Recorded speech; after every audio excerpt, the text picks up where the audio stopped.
It's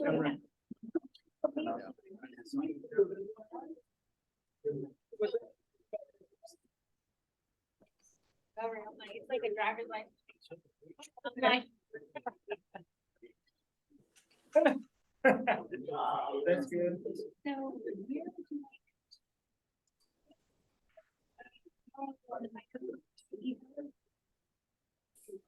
Okay. Okay.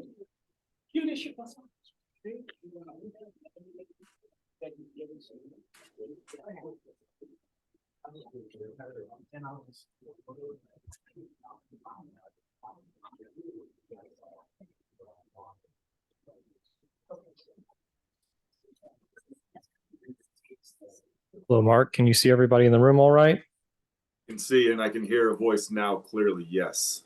Excellent. All right. Thank you.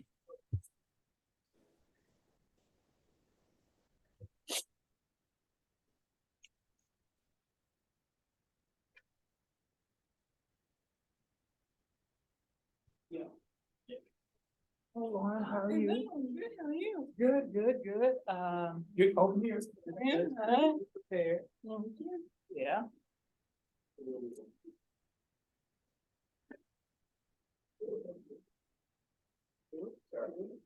You didn't have any problem with farming?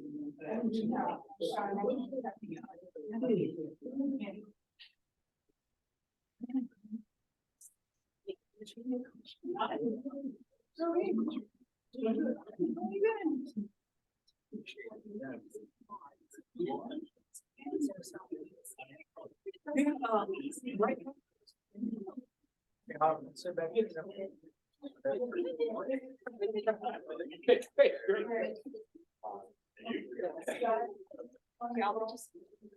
Are we all here? Are we not yet? We need one more for four.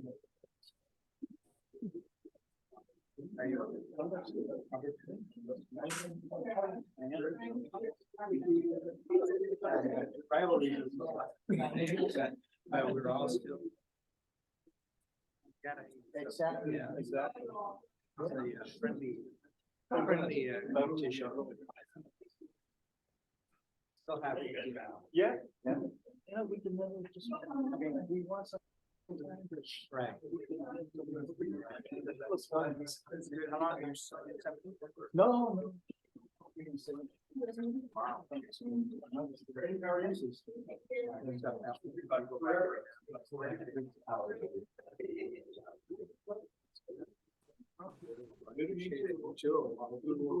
Yes, of course.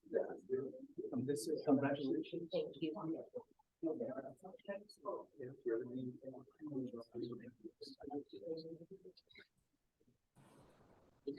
You're sitting, in the name tag, then.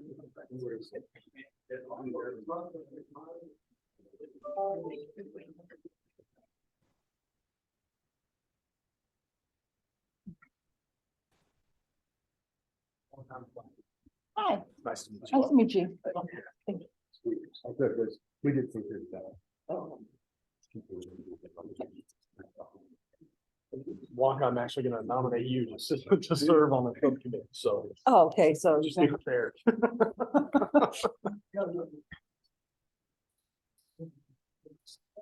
Older than Michael. Yeah.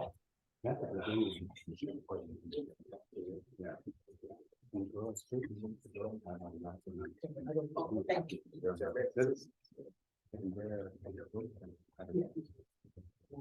Hello, everybody. Clear that there. Jim is not there. How you doing? Thank you. My fourth nominee. Okay. Yeah, for the subcommittee that we'll talk about here in a second. Okay. Oh, too bad. So we get for being at 159. I know. You showed up, that's right.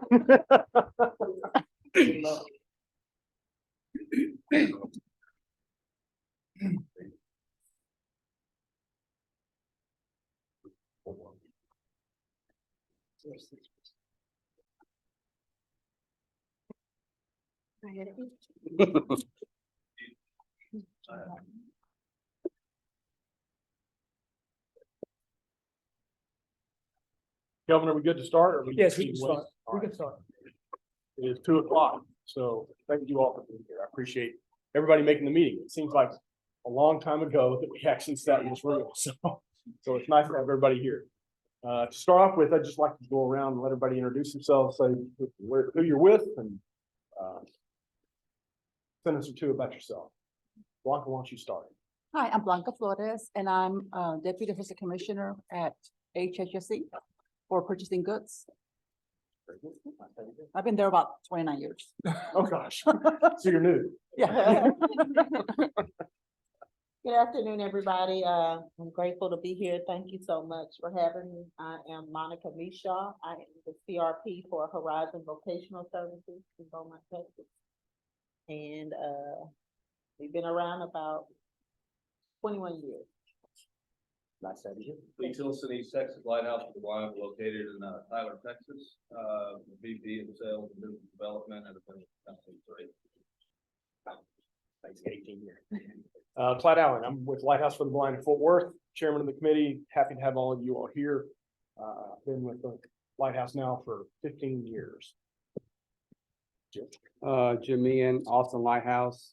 I would say Travis Association for the Blind, but most people don't know where Travis is, so I have to say Austin Lighthouse. I'm the president and CEO, been here for four good years. Kathy Williams. I drove up from San Antonio today. I'm a communications professional and I'm a citizen advocate on the board. I'm Charlie Graham. I'm with Peak Performers in Austin. I've been with Peak since I started it 29 years ago. Hi, I am Lauren Gurkin. I'm the public policy analyst at the San Francisco Council for Developmental Disabilities. I've been there going on 3 years. Very good. Welcome. Hello, I'm Brandy Lacey. I am a community member with a disability that works at a CRP. I work at the Austin Lighthouse and I've been there for about 11 years. Kelvin Moore, with the Purchasing from People with Disabilities program with the Texas Workforce Commission.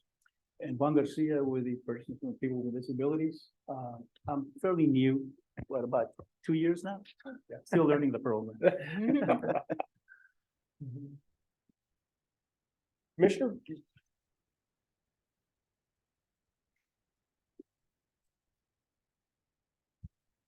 I have a few remarks too before. Please. First of all, good afternoon.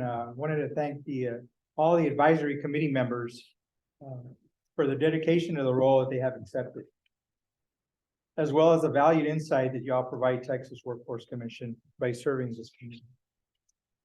Thank you for inviting me to participate in today's Purchasing for People with Disabilities Advisory Committee. For those who don't know me, my name is Alberto Trevino. And I was appointed by Governor Abbott on January 9th, 2023 to represent, Commissioner represent the labor with the Texas Workforce Commission. It is my responsibility to serve working Texans, to ensure that they are respected and treated fairly in the workplace and to continue to have the opportunities to further their careers by obtaining skills needed by employers, both now and in the future. Prior to my appointment at the Texas Workforce Commission, I served over 30 years in law enforcement, between my time at the Harlingen Police Department and then later as an agent with the U.S. Border Patrol. I also had the privilege to serve the local 3307 of the National Border Patrol Council for 21 years.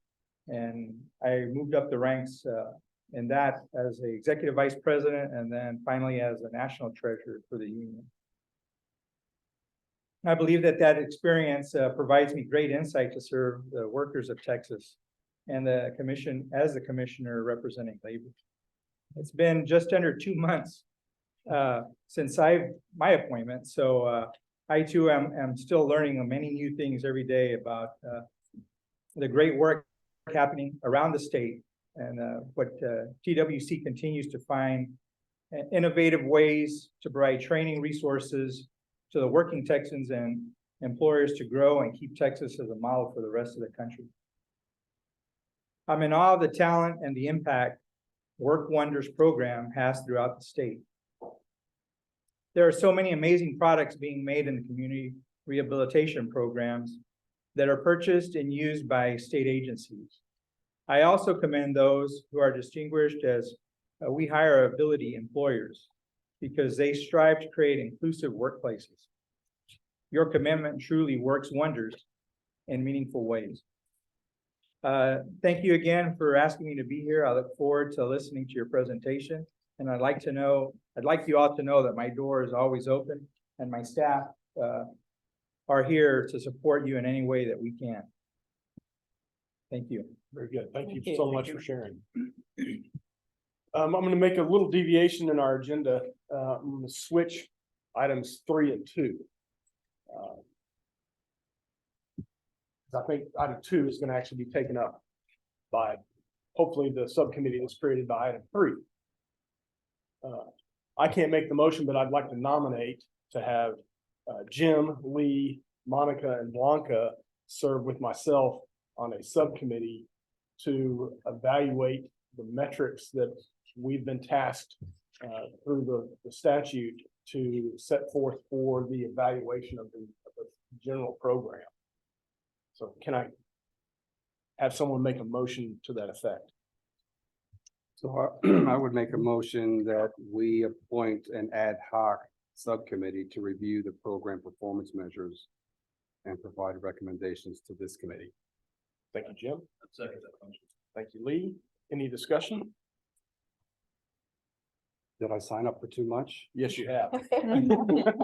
Hearing none, we'll take it to a vote. All in favor of setting up the subcommittee to evaluate the metrics, please signify by saying aye. Aye. Any opposed? Any abstentions? Wonderful.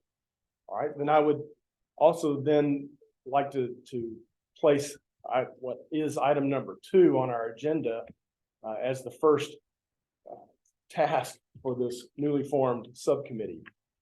Do we need a motion to make that change, Counselor, or okay, very good.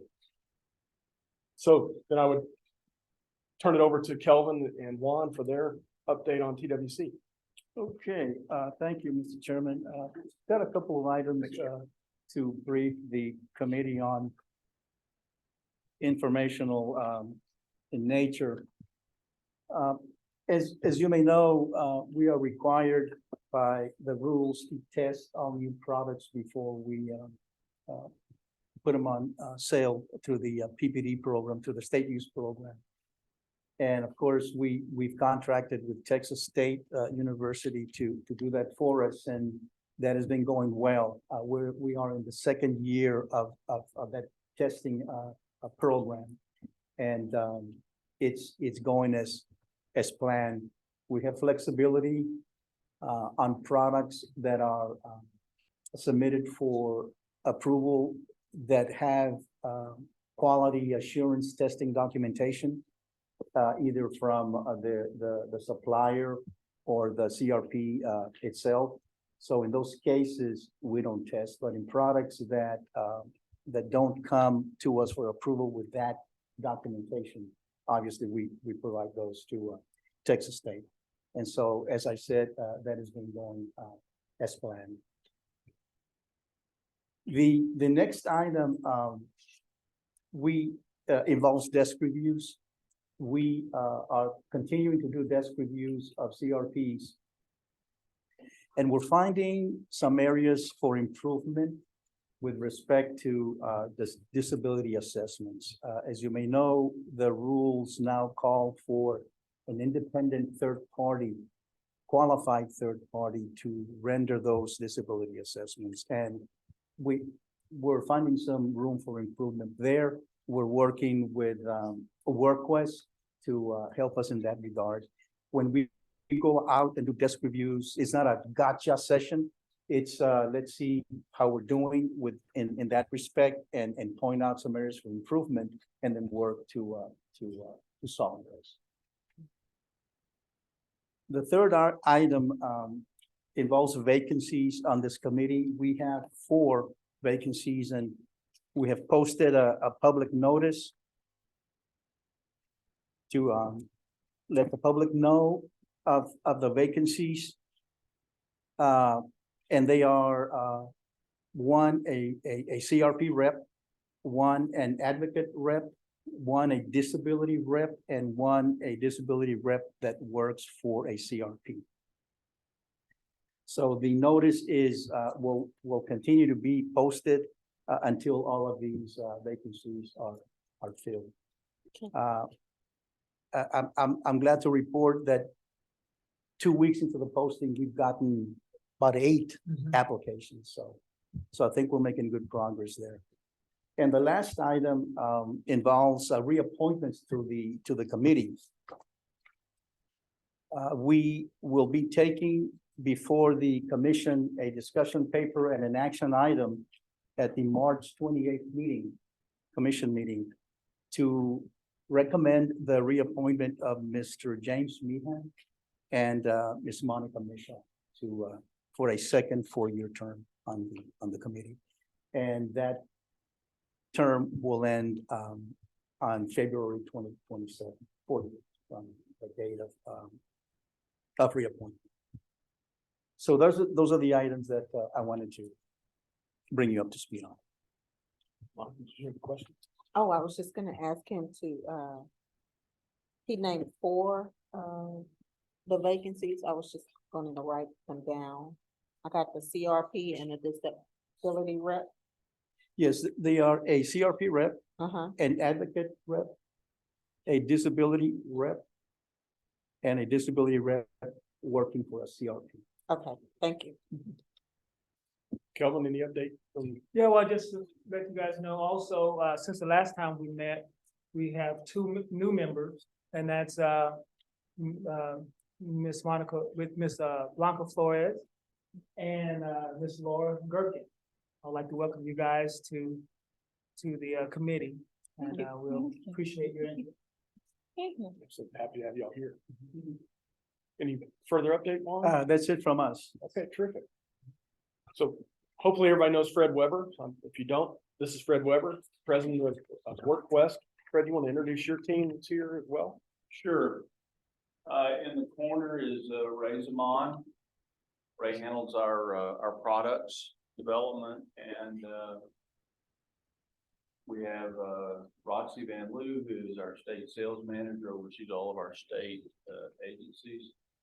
We have our Marie Richter, who manages all of us. She's our director. We have Kyle Radford, who is business development and works real closely with TWC and council. And I guess it just leaves me. That's you. And, Hot seat. Fred's well, gonna give us welcome, the WorkQuest update, please. especially Ms. Gherkin and Ms. Flores.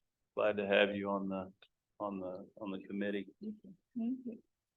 Well, I have good news. So I said that's good to hear. State use program continue to grow and to provide meaningful employment for individuals with disabilities in fiscal year 2022. Texas continues to be leading the state use program among its peers in rankings in the top for all measurements. In fiscal year 2022, the Works Wonders program employed 6,396 individuals with disabilities through products, services, temporary employment services offered through the program. Those individuals earned $64,215,048 in wages and benefits. That was a 5% increase over the previous year. The program also employed 1,848 individuals without disabilities who earned $17 million in wages and benefits. The program continued to increase the amount of paid back to individuals with disabilities as an average hourly wage on Works Wonders contracts as they increased from $15.76 to $16.37 per hour, with annual sales of over $205 million. 31% of the money earned through the program went back to workers with disabilities in the form of wages and benefits, which is a wonderful percentage. We were happy to be back over 30% on that number. CRPs also continued vocational training and support employment activities. In fiscal year 2022, CRPs placed 13 125 people into competitive integrated employment outside of the program. 723 of those individuals previously worked on Works Wonders contracts.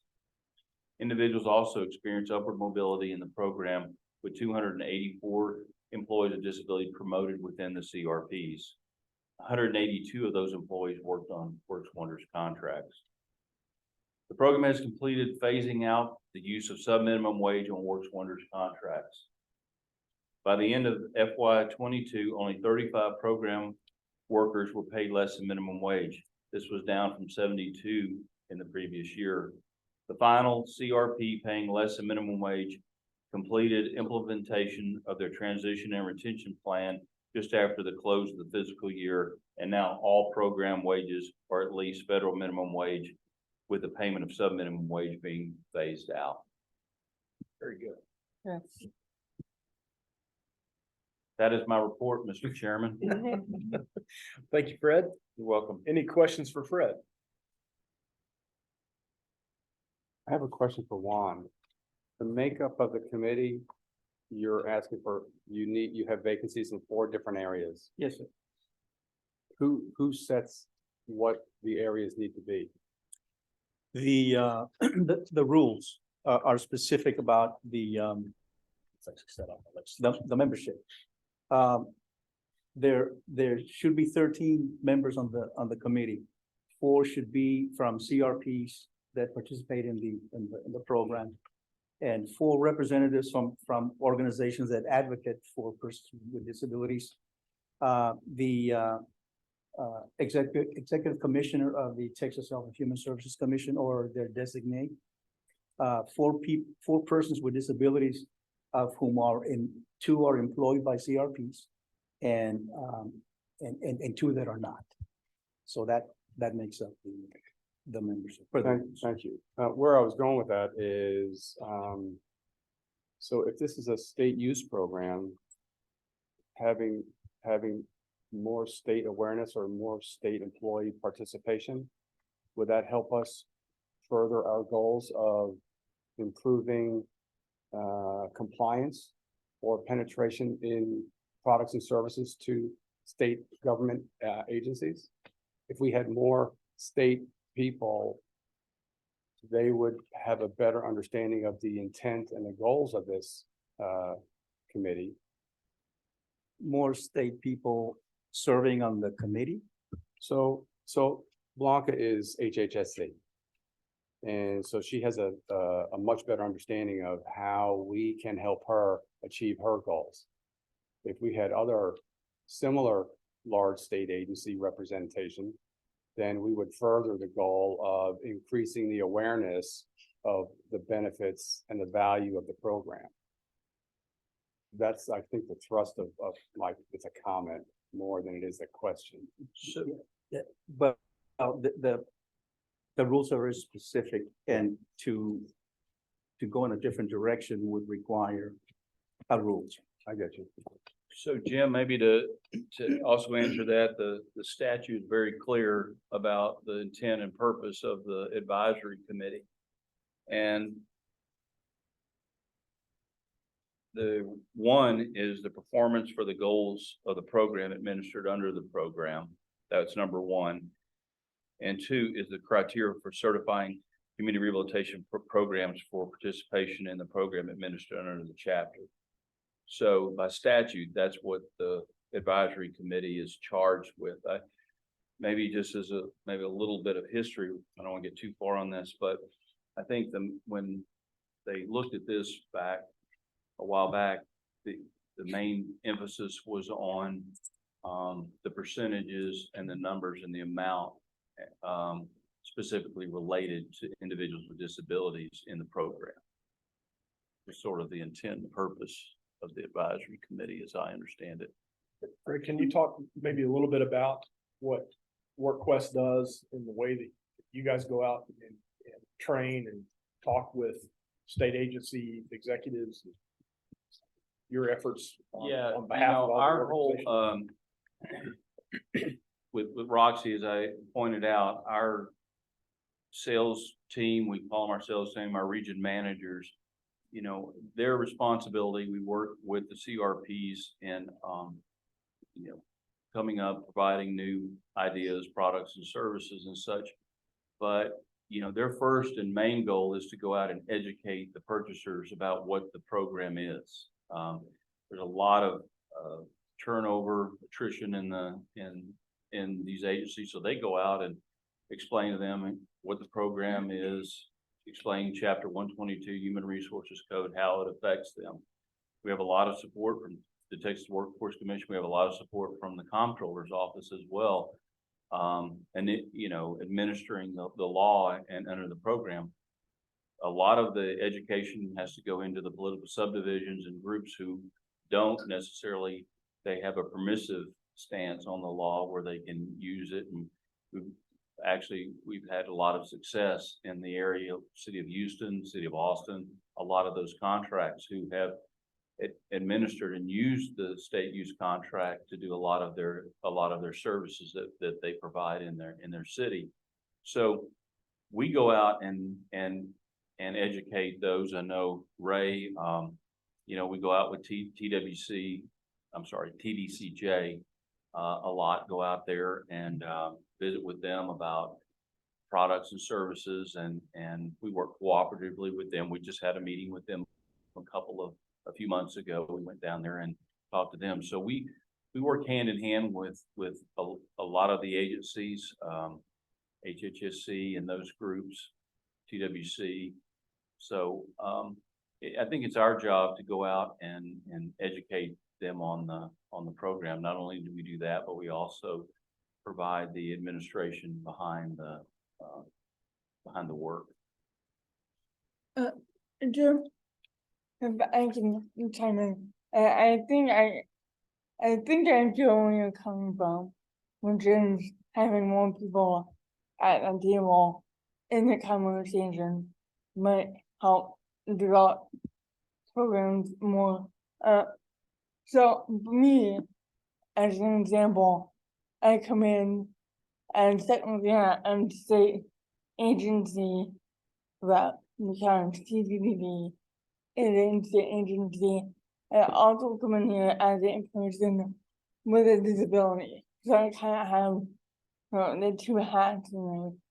Is it possible that a person who applies for the position on the advisory committee could apply as a person with a disability who also happens to work for HIC or CEA or TWC? So that we're kind of getting both, but they're coming in as a person with a disability, but they also have an experience of representing an agency as well. Well, I think that would be possible under the position where you have a person with a disability that period. Yeah. And that person could be employed by a state agency. The other two positions would be persons with disabilities that are employed by CRP. The other two can be from really any background. All right. Does that help? Andrew? Thank you. Yeah. Well, how much longer are you take applications? We will keep the posting until all of them are filled.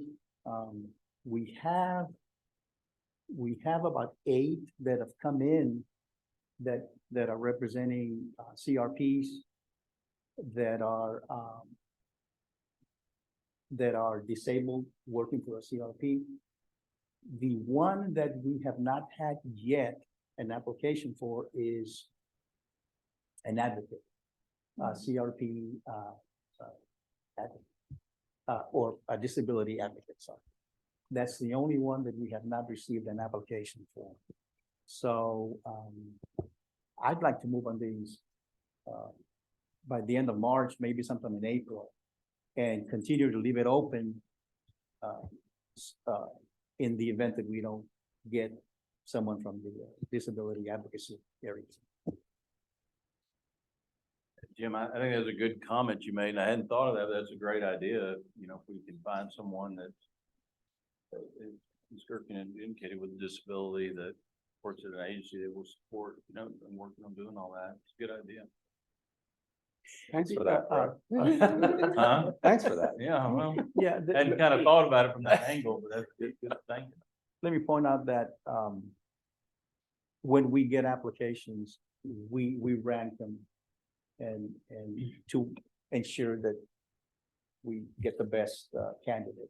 So there's an opportunity there, in that regard.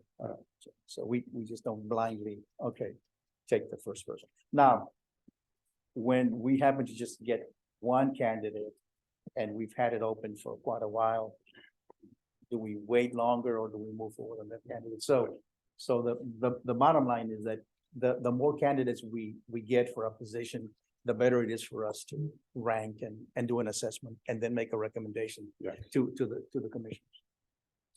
The underlying message there is, if any of you all know of anyone that's in those categories that would be interested in serving on the committee, please forward those individuals to Juan to that'd be a great help. If I can ask one question, well, I mean, and certainly thank you for your work on implementing the legislation to phase out minimum wage in the program. I'm curious to know, have you lost a lot of people due to not being able to meet the expectations of the work? And have you had more interest in hiring and being an employee since you've met the federal minimum wage? We, there was, taking for example, the situation on our SPICE contract. They had worked through some hours for the individuals where they would make minimum wage. So I'm not aware that we have lost any individuals, to your point. There have been some modifications in their hours and their hours worked so that they can, so that they would make minimum wage. Is that fair? So y'all help me out here. Yeah. Roxy. Yeah, so that was, under the text space, they basically cut hours and raised their pay, so they're still getting basically the same pay. So it's the minimum wage. And they've automated some of those jobs as well, where they've been brought in some automation to help. And that would be a situation where that's at the employees trying to maintain an income level where they can maintain benefits. Fred, to the second question, do we know if we've had any additional interest in jobs at CRPs because we are not? I don't know that. I don't have a feeling for that. You know, as you and Jim and Charlie know, the workplace is pretty competitive out there right now, and it's hard finding, you know, individuals. So all of our CRPs are all struggling and struggled through COVID to find employment. I mean, find employees. So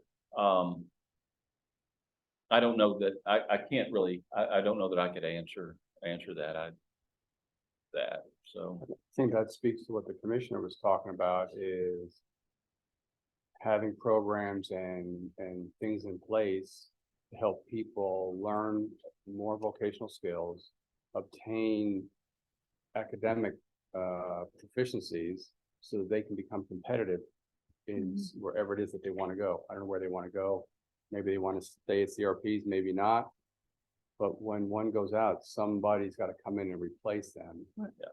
And I think, Ms. Gergen, our main emphasis, you know, we do want to continue to find jobs that are attractive to people that You know, I'm very interested in call center contracts, that we have, that if people want to work, maybe they want to work remotely and such like that. So I think that's going to be an emphasis on the type of, as we move forward, the types of jobs that we're going to be looking at in the future. And hopefully that will be attractive to individuals Yeah. with disabilities that want to come work in the program. So that's what we're going to be looking at as well. Yeah, absolutely.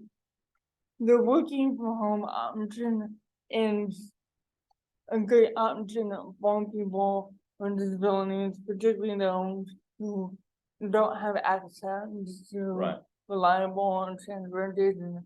So I appreciate that focus, and I think that that's gonna benefit a lot of people. And you guys, because you're gonna get more qualified employees coming in.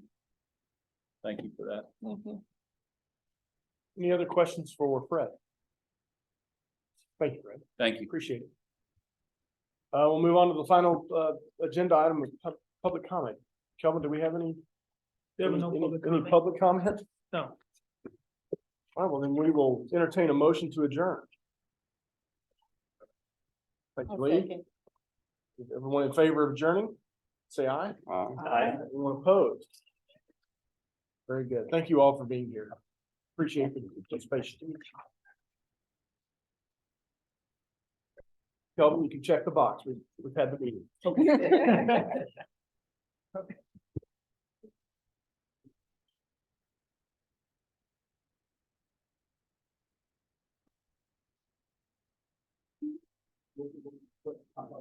That's kind of